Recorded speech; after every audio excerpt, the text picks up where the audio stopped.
বিসমিল্লাহির রহমানির রহিম। প্রিয় ভাই ও বোনেরা, আমল যখন শুধু আল্লাহর জন্য করা হয় তখন তা হয় ইবাদত। কিন্তু যদি সেই ইবাদতে মানুষের প্রশংসা খোঁজা হয় তবে তা হয়ে যায় রিয়া, অর্থাৎ লোক দেখানো ইবাদত।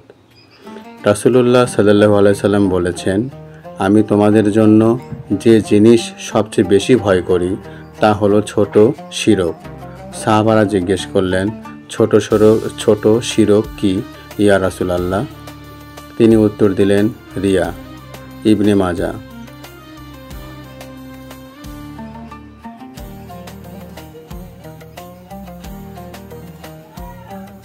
রিয়া শুধু নামাজ, রোজা বা দানই নয়, এমনকি আমাদের ভালো কথা বলা, সাহায্য করা কিংবা ধর্মীয় পোশাক পরা সব কিছুতেই ঢুকে যেতে পারে, যদি উদ্দেশ্য হয় মানুষকে খুশি করা, আল্লাহকে নয়।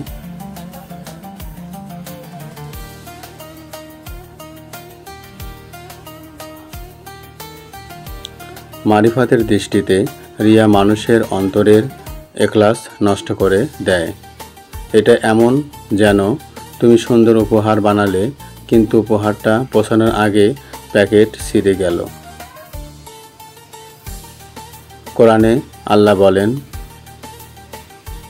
যারা মানুষকে দেখানোর জন্য আমল করে আর আল্লাহকে খুব সামান্যই স্মরণ করে।